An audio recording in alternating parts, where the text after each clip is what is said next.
Good morning all, welcome back to Sew Granny Sew. Today we're going to go over what all of our quilt squares that we've made in the past while have in common.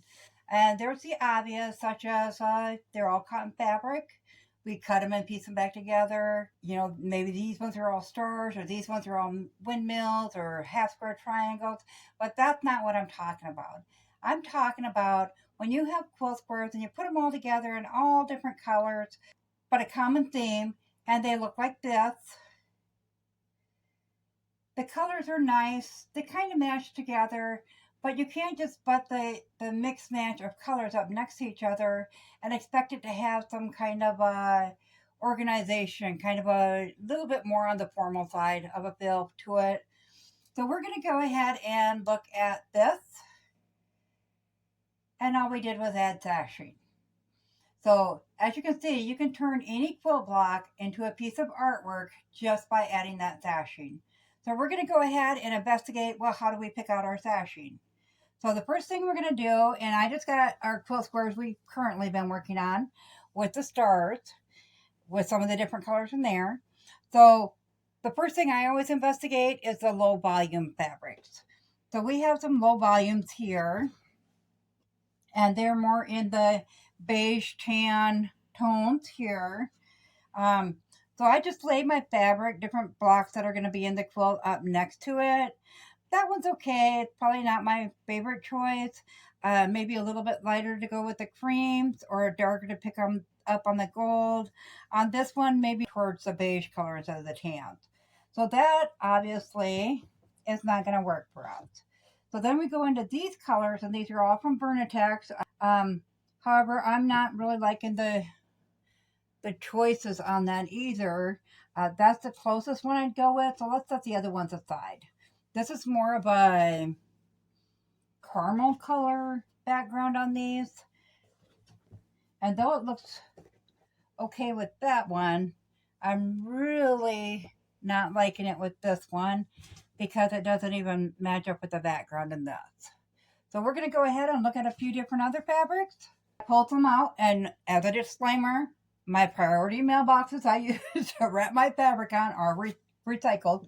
I'm fully into the reduce, reuse, recycle thing. So if anybody's going to get upset about that, know that they are recycled boxes. I just wipe them down with a damp cloth, leave them out to dry, and they are good to go. I've never had a problem with it, but I do have a real high turnover rate on my fabrics because I buy them in 1 or 2 yards at a time. So we have some purple here. So we could see that it really matches these ones nicely on that one. So I would use it for that. And it could be pulled up because it does have the binding effect and stuff as they are in here. And it does have the purple. So far that would be a contender on mine. Then we have some green scrolls and vines. But I think that green color is a little off for the greens in my fabrics up to this point. When we add other blocks in, it might not be. This one had some green, but it also has some like a burgundy color in it. I like it with this one as far as color wise. That matches up pretty well.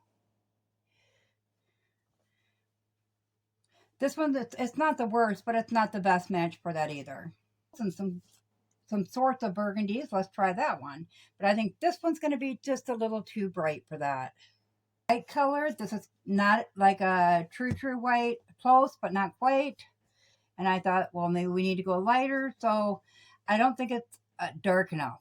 So we have one that's too dark and one that's too light. I think it definitely needs to go with more of a cream color. This one has old-fashioned bicycles on it. But I think the colors are getting closer as far as the background. So we can kind of look out for those. This one has some gold in it. And I thought, well, maybe that'll work. But that's more like an acorn leaf and not matching up well with those at all. A blue or solid colors. We have a blue there. We have a purple there. So put that up. The purple looks good. The blue, because there's blue in those, but there's no blue in there. So it might look funny when we put it by that square. So I would take the blue out. I think the contenders for mine would be the one of the two purples right now. And because purple is going to be an ongoing theme, I might want to start checking around to find some purple that will match the different colors of purples we're going to use in the quilt blocks. So that is all I do to pick out what I'm going to use for sashing. So let's go ahead and get started on how to do the sashing. What we're going to do is make sure all of our blocks are the exact same size. And the reason we want to do that is when we cut our sashing, we want our sashing to be cut ahead of time so we can just zip right through it when we're sewing it.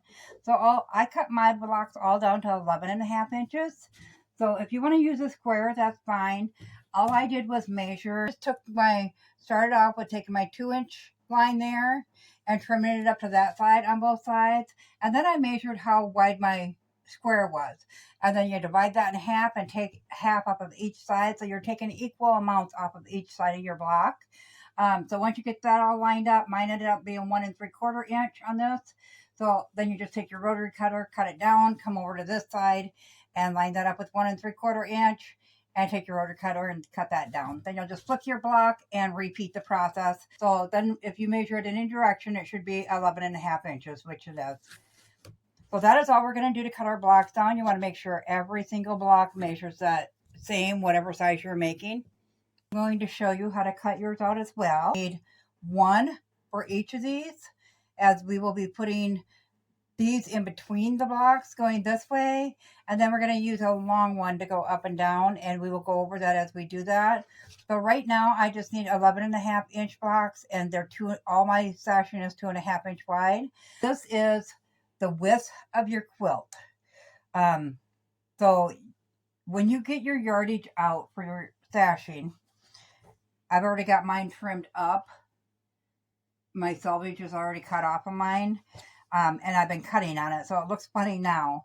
But you'll just keep it that fold line, and I ironed out any big wrinkles I had. So you'll keep your fold line. So the widest part of mine is going this way, not this way. So this measures like 1 inch shy of my quilt. So I just been adding the little pieces that were left over from my horizontal lines, sashing lines. I just added the little pieces I had left over from when I cut those strips out. So all we're going to do, once we have it all in place, you're going to lay that out on your cutting board lined up with lines so you know exactly where it's at. And my edge is already trimmed up, but you'll definitely want a straight edge on that. So if it's not, go ahead, take your ruler and your rotary cutter and trim that up. Now, if you're cutting through multiple layers of fabric, of course, you're going to want a bigger rotary cutter. This is a 45 millimeter. It's kind of like a general use one. So we're just going to line this one up at the 2.5-inch mark. And we're just going to cut that off. Okay, so that's all there is to cutting out your sashing. And now we have 2 more pieces of our sashing cut. So once you have your blocks laid out, like you're going to put them in the quilt, and that's totally up to you how you want to do that. We're going to take our sashing strip, so we're going to lay that one down right there. We're going to pin that into place. So we'll go to the sewing machine, sew a 1/4 inch seam, and then we'll iron that open, and then we'll come back and attach the next block. So you're going to do that both for that block and then this block.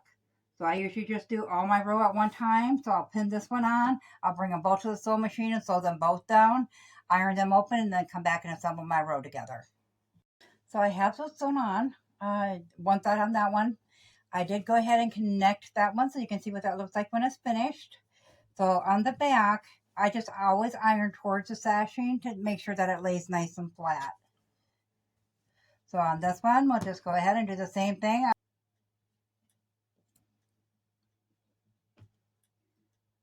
So I'll go ahead and do a 1/4 inch seam on that one and iron that open. Then I'll get this last row done and I'll bring you back and show you how to connect the two together. Well, little behind the scenes footage. I sewed the block into the wrong spot on this row. So I will have to sit here and pick all this out one stitch at a time. You know, you got to make a couple mistakes on every quilt. This is my second one, so hopefully I'm done. I will meet you back here as soon as I get this picked out and sewed together the right way. sewed together and they're ready to go. So on this piece, I have right up here, I have got the sashing strip going there. I don't have it on the bottom edge yet. So we are going to need a sashing strip on this piece that connects it to that one yet. So I have two here. One I have sewn together already because it is, just like I said, about an inch too short to go across. And it's all the wider that kind of fabric is. And then I have another one to make sure that you got your design going in the same way. Line up the ends. I didn't even pin this because it's so short. And then just sew your 1/4 inch seam along there. Press it open and iron your seam flat. So I'm going to go ahead and get this one done, and then we will come back and get them pinned onto this and get them sewn up and get this quilt top together. Lay that on there. I know that it's about like that, so I'm going to go ahead and I'm going to get started with pinning that end down. Okay, so you're just going to, you can pin all the way if you want, or I usually just put them at this sashing in the middle there. Make sure I line up that top. And that gives you kind of a working point. Go ahead and get this piece on, and then this one, we're just going to sew that 1/4 inch seam all the way along that, iron it open, and then we'll trim up our edge right there, so it's the same length as the row is.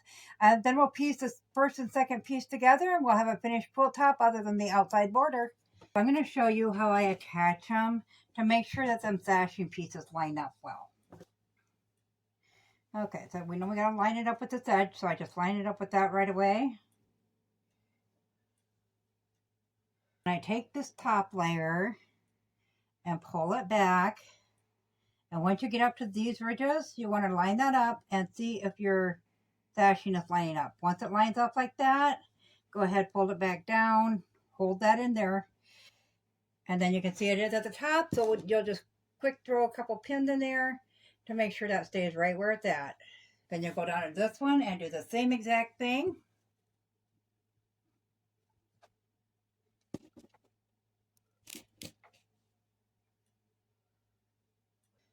Now you can just go along,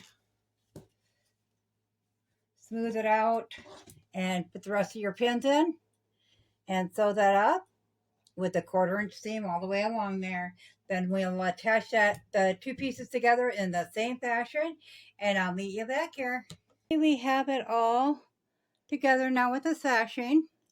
I am going to go ahead and put a sashing on both the top, the bottom, and then on both sides. The difference that it really makes on the quilt, as far as framing out each block, it actually looks more prim, I guess I'll call it, a little bit more formal than just quilt with random colors put together. It'll be an adorable baby quilt for a new grandma. She ordered it. I think the colors are absolutely gorgeous on this quilt. Nice neutral tones. She wanted a boho feel to it. I think this fits the theme for that. So we are going to do some stitch in the ditch quilting on it. So we'll just go around the outside of these inner blocks, and then once again around the inside of the block. Or if it's a cross or an X, then we'll be doing around there. This pattern is called Hugs and Kisses, so it's X's and O's. As always, if you found this video useful, go ahead and give it a big thumbs up. It really helps our channel grow. If you haven't subscribed yet, go ahead and subscribe because we'd love to have you here at Sew Granny Sew. Thanks all. Have a good night. Bye.